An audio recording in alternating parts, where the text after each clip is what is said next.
Alright everyone, welcome back to another episode of Outlast Expert. Hope y'all are doing great today. I know that I am. We are back playing on our main save once again today. It has been some time, well it's been a couple days I should say, since I had last jumped in and worked on anything in the game. As you guys may remember, we used to stream this over on Twitch, link down in the description. But we have recently switched over to playing Rage 2 over there, so we haven't really put much off-camera time, or off YouTube time, I should say, into this game save, so there's not too much for to update you guys on just yet.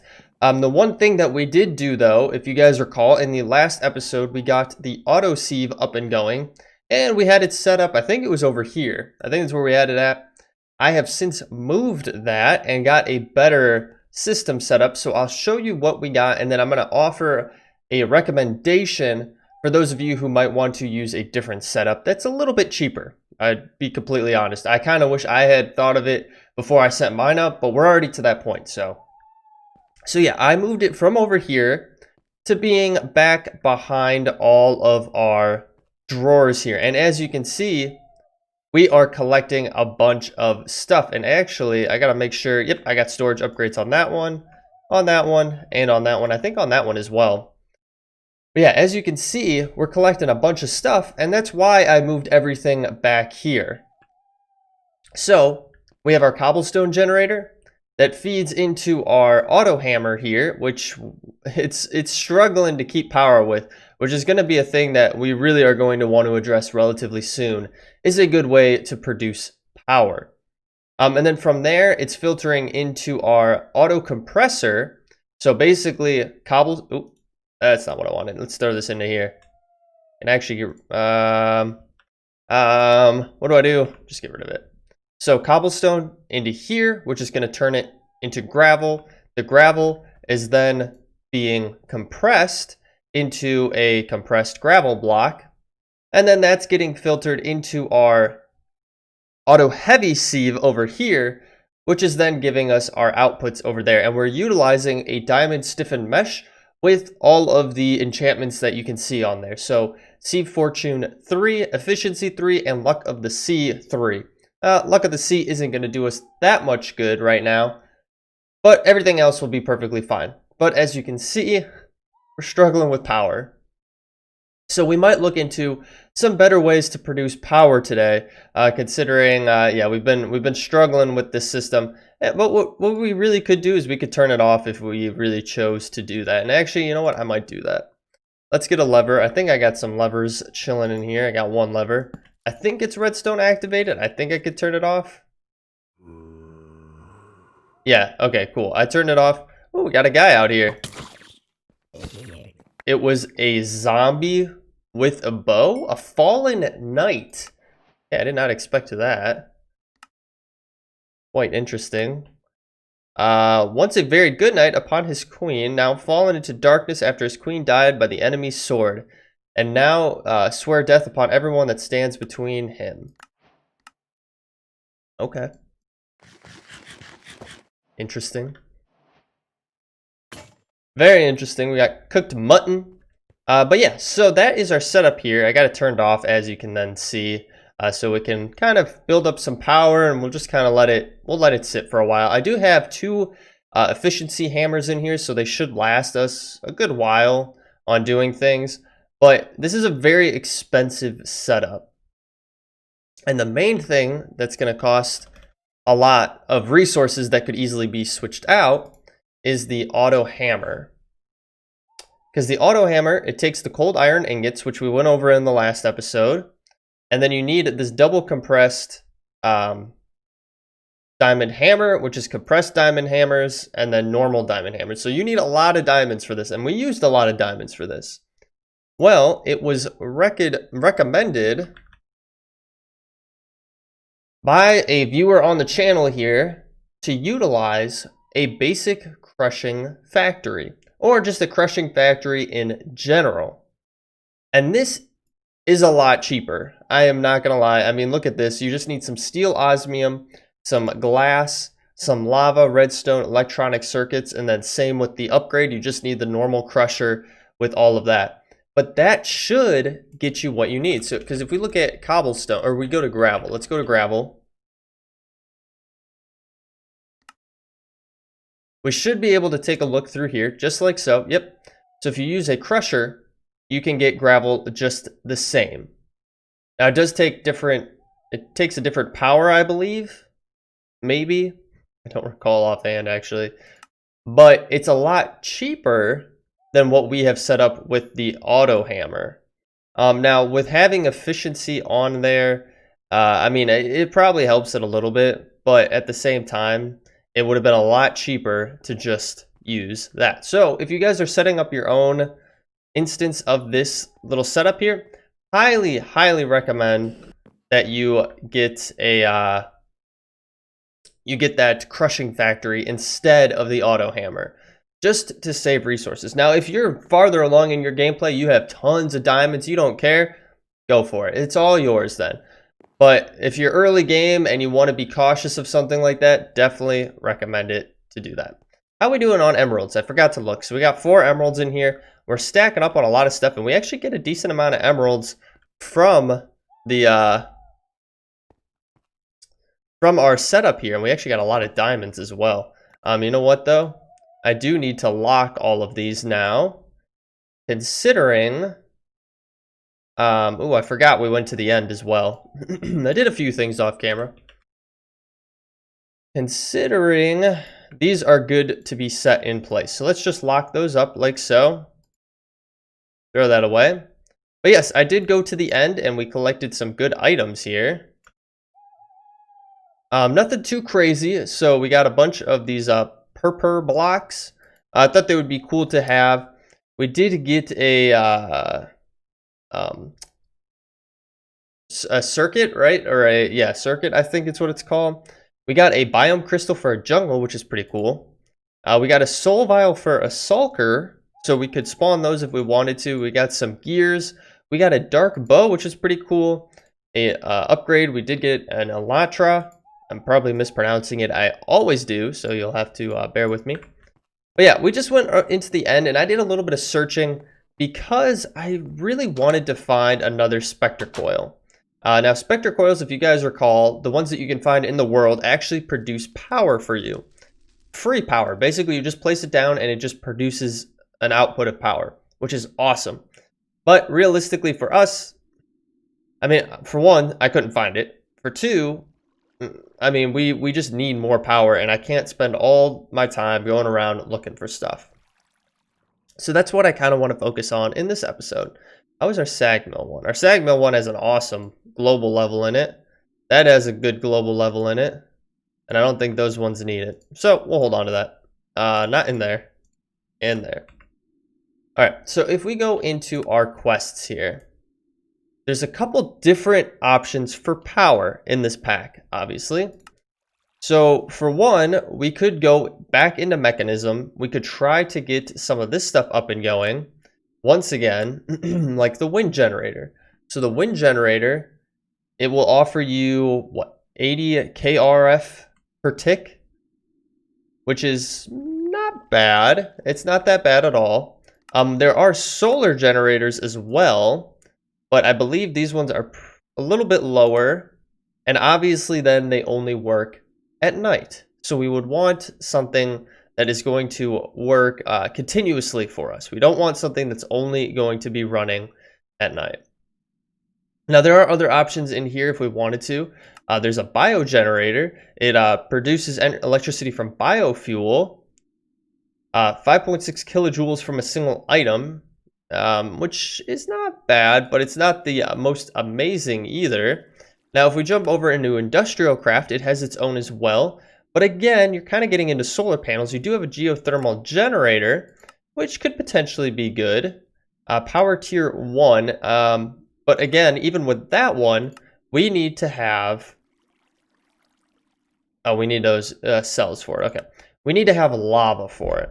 And unfortunately, we don't really have a good source of lava right now. Well, we do have a good source of lava. Let me rephrase that. But the lava that we can access is in the nether. So it kind of doesn't help us that much. Now, we do have extra utilities in here, which we could get some additional grid power from, which would be pretty cool, but that doesn't ultimately help us in our normal energy production. Now, there is quantum flux, but I believe quantum flux it's not a way to produce power, it's a good way of transferring and storing power. Now, there is Ender IO. I didn't even realize there was this energy thing here. Well, we'll complete that. Why not? But we could do Ender IO power. Let's see here. I think there's power from Ender IO, right? There's the sag mill. Yeah, that stuff wasn't working for us. Capacitor bank. Huh. I mean, I'm pretty positive Ender IO has stuff. Well, and then obviously, then you get down and you could get into thermal. So you have magnetic and steam dynamos, which really, I mean, for us to get started on would not be too bad. And we could set those up and get producing a little bit of power. Yeah, as you can see, we're just burning through things. Now, another good way to have power, which I don't talk on that often, but is to make these batteries. So the batteries only take acid, mushrooms, and copper, and you can get a good amount of power output from them. But obviously that's a very manual process to do, and you have to continually go and find them and, you know, keep them stored. So I think what I'm going to do is I'm going to regroup a little bit here, ultimately pick one of the paths that we're going to go down to get going on some energy production, and then start down that path. So we will be right back. All right, guys, so I've come up with a way that I do want to progress and produce power. Now, I actually went on to the Ocean Outlast Expert Discord. It's linked through their website. You can also get to it through the mod pack itself. But I was looking around, seeing what recommendations people had on power production, just to see what different ways people were doing things. Because I feel like we automatically default to a lot of the things we were going over just a minute ago. And we don't really always take advantage of the other things that we could have available to us. And one of those things that someone had recommended, I think it was actually, here, let me see if I can take a peek here and pull it up. It was Dirty Burger over on the Ocean Outlast Discord. Had said that he was using these petrified fuel generators utilizing whole blocks. So obviously a different take on things. It sounds very like early game way to produce power. But if you take into consideration how easy it is to get these generators up and going, how easy it can be to get coal. I mean, for us, if we take a look, we already have a bunch of coal stored up in our storage system. And then over here, we can produce up as much coal as we want from doing this process. Now, if I were to turn this back on, it would keep going here for us. And actually, I kind of want to switch this out to be something different, but for now it is what it is. We actually might end up switching it, but yeah, we can get coal through that.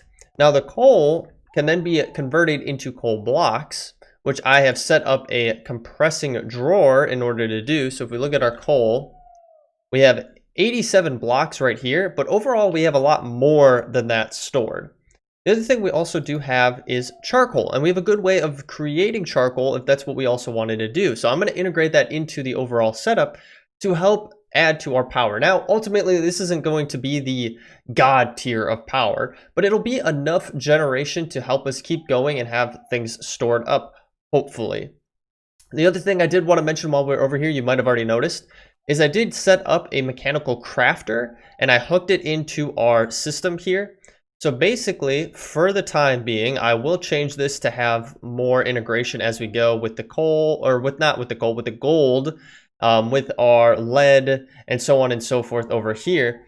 But what this allows us to do is take all of these iron ore pieces, they get input into here, and then, yeah, that's fun. And then all of these items, they all get put into here, and then it'll craft it into these iron ore chunks. Then I have output into this top one. So we have 237 of these chunks. And then what I do eventually want to do is kind of automate it even more, get an even larger automation system going up and going in here, where then these get taken, put through a crusher or a sag mill, and then get put into our smelter so that it can get smelted up. Now, the other thing that we could do is we could take it and we could grind it and then put it into our smeltery from Tinkers and have it go that way, but that's a different process on its own. Now, the other thing that we can help with this process as well, I'm going to go up to the top here, is if we had ender chests going. Now, unfortunately, ender chests are part of elite crafting, and they take a decent amount of items to make. I mean, I think your biggest thing will be that teleporter there. Yeah, a lot of these actually aren't too bad. You need a rune of sloths for those. Flux crystals, actually not that bad to do those. The elf glass, I think, might be a little bit weird because we have to put mana glass through there. That's not too bad, though. Actually, a lot of this isn't that hard to do. It's just a lot of components to get it up and going. And considering if you're going to use it, you need 2 of them. You know, it makes it a little bit more difficult. But anywho, so because I was thinking we could use ender chests to then send it over to there, but I think do we have a wireless transfer of items? Like, I don't know if there's a wireless transfer of items. I know in our MC Eternal playthrough, I had an option of doing that, and it was actually really, really nice. We have those. I really don't think we're going to have anything in this pack, which is okay. It was worth checking out. Yeah. Okay, no worries. Well, actually, I probably shouldn't make it items. I should make it item, so I can see what the singular version pulls up for us. I'm not seeing anything right off the bat, so I'm going to take it as a no. But anywho, okay, so power. We're working on power here. So let's go over here to our base. So as you can see, we have our normal energy cell up here at the top. It's got a little bit of power in it, but it's chewing through it actually relatively quickly, and I don't know what all is utilizing it. You know what, actually? Now that I'm thinking about it, is this? Yeah, it is. It's going to our void ore miner because I have it right here. That's why it's draining so much power. Yikes, okay. I really don't want it to be going to that. That's not what I wanted to do. But I do want to be saving power. Is there a way that we can move this so it's not going to be powering that? Like, could I put it over here? No. What if I put it right here? Is it still powering 3 tiles now? Okay, if I just flip it to the outside there, now it's only powering those and not powering our void ore miner. I don't want it to power that because then it's just a consistent pull on our overall power, where I would rather be using that for other things. But anywho, so now we have this and it's actually being stabilized and putting in power. But I have gone ahead, what the heck? Where did these guys come from? Anywho, so I have set up a new way down here. Now, as you can see, our charcoal generation is still kind of floating up there. We will move that, don't worry. I just kind of left it as is for the time being. But we're going to move it down here eventually. So I set up this little room underneath the basement of our base here. And this wall actually backs up to our room where we have all of our enchanting stuff. Like if I go right through here, you can see we have all of our enchanting stuff in here. I could just realistically knock the wall out if I wanted to and just have it set up like that, but it's perfectly fine. So, as you can see, we already have some petrified fuel generators going down here. Now, again, these bad boys aren't that difficult to make. So all you need is some kind of casing in the middle, some gold gears, plastic, a furnace, and a diamond, or an industrial diamond. Now, as always, I do recommend the steel casing because it is relatively easy to get that up and going compared to some of the other ones. This one, the simple machine chassis from Ender.io, highly recommend staying away from it. The machine chassis from Tesla Core or Craft Tweakers, is that what it is? It's a little bit tricky as well. And then the machine frame from thermal expansion, yeah, it's thermal expansion for this one. It takes a decent amount of stuff as well. Really, your best bet, as I always recommend, is the steel one. All you need is steel, glass, and then osmium. Really not too bad to craft up. So yeah, these are pretty straightforward, and then we can read a little bit on them. So it's in Industrial Foregoings Manual. So when provided with a solid fuel, it'll produce power. The RF per tick is decided from its burn time. The more burn time the fuel has, the more RF per tick it will produce. Note all fuels burn the same, and then it gives you a recipe for it. So pretty straightforward. So as you can see, I'm throwing things. I have right here in this corner, you can't really see the actual visual of the front of this, but I have a compacting drawer set up here with coal in it. And then I have Ender IO conduits running down and into one of the petrified fuel generators as it is. We might expand this as we add more. Now, in order to get this running properly, I did put a basic item filter in here and only have it pulling out blocks of coal. This will just ensure that only the blocks of coal are being pulled out, because I don't necessarily want everything being pulled out. I just want to limit it for the time being. Now, these take in the coal and they produce power. Now, they hold 100 or 100,000 RF per tick.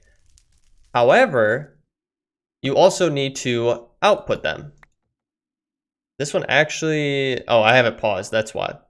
So, coal, from what I've noticed, it'll produce about 800 RF per tick and a burn time of a little over 30 seconds. Whereas charcoal, as you can see, is a little bit less than that, actually less than half of that, and it still burns in the same amount of time. So charcoal isn't the best, but it's still something to have. Now, for whatever reason, these did not want to necessarily work properly. So as you can see, I have it going, I have it ready to go, but unfortunately, it's not outputting the power below. So I need to figure that out. And I don't think that it's from Industrial Foregoing itself. Let me see here. At Industrial. I don't think we necessarily have to have power transfer lines from Industrial Foregoing. But because we should be able to use these universal cables from Mechanism, but for whatever reason, it's not working. So if we take a peek at our universal cables, it'll transfer RF, EU, and joules, all of them, which is awesome. However, it doesn't want to output to it. So I'm thinking we have to have a point of destination for it to store power before it goes right into any of the machines. Otherwise, it's just going to sit there. So I'm thinking we're going to want to put right in here another storage thing. And I guess a good way to actually test this is if we take this, let's take this for the time being, and just see if my theory is correct. So is this, oh, this is still going to produce power because of my flux capacitor. No, flux capacitor, turn off. There we go. Okay. So if we put this here, it's not getting power still. So if we take it downstairs, let's see if we can hook it up to our system and have it produce power for us. So if I put this right here instead, it's still not going, but I might have to have inputs on. There we go. That should be inputting, and now this should be outputting and inputting into this. Which is not bad, actually. So that's going to keep burning, as you can see, producing that and outputting over to here. We actually might leave this down here. That's actually not a bad place for this to be. And then we can undo this one. It's going to drain all that out, and as you can see, it's going to produce a little bit less. But overall, it's going to produce a decent amount of power for us, which is awesome. We can take this off. We can get rid of it.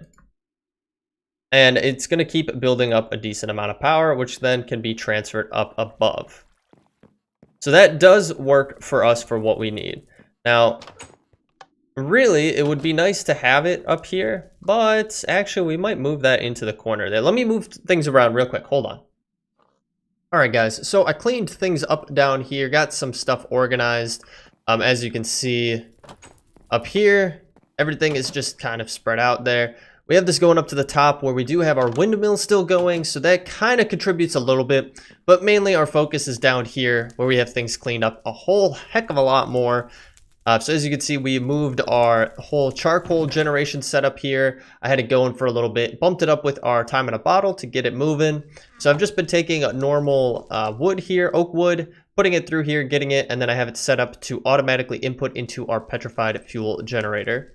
Now, I also moved down our wireless RF battery so we can have it right up against our advanced energy cube. But this advanced energy cube only holds 3.2 million RF in general. 3.2 million RF. There we go. But anywho, it's not enough. Honestly, we need more.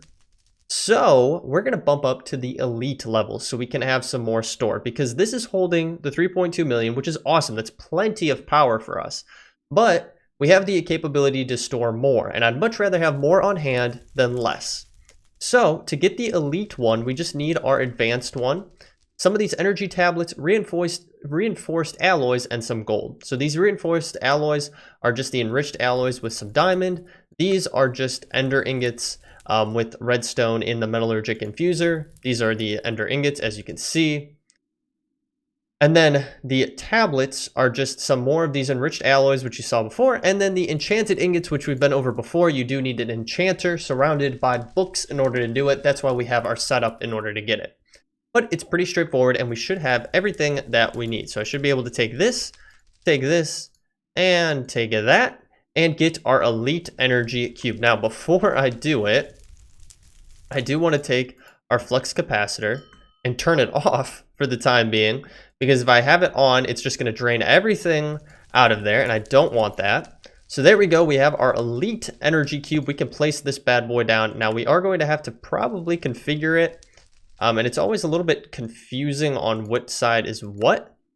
So we want that to be input, that to be output, and then that to be output as well, I believe. I wish it was a little bit easier to like kind of view what side is what. It's not super easy to be able to see what side is what here. So that is a green right there. So if I turn it all to red, it doesn't really make a difference. It doesn't really show us it.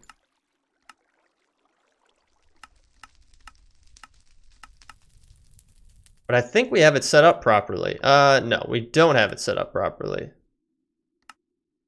Okay, so there we go. So now we know. Okay, so I guess that's how you can kind of figure it out, is if you just turn it all to no, it'll show you what side is what. So I think it was this one that we want as input, and then that should be filling up. Yep. And then if that is this side, then maybe it's this side. It's going to change that to input, but we want it to be output. And then finally, we want the top to be input as well. So let's actually nix off this for the time being. And then I guess it does help us. It'll kind of show a connection when we do have something there. So there we go. Okay, so we want that to be output as well. Okay, I guess the output ones are going to have those two things on the side, maybe, that are green. Yeah, if they're not green, then it means it's an output. Okay. Right? That's not what I wanted to do. Okay, so if I put this down and click on it, yep, it's transferring. So we should be all set. So this is going through, this is producing power, this is producing power, and this is storing power. We're already almost already up to 6 million RF, which is awesome. That's exactly what we wanted to have. Now, we could also look up the next tier of energy cube, which would probably be the ultimate one. Yep. So for this one, we're gonna need more energy tablets. We're gonna need an atomic alloy though, which is actually not too bad to get.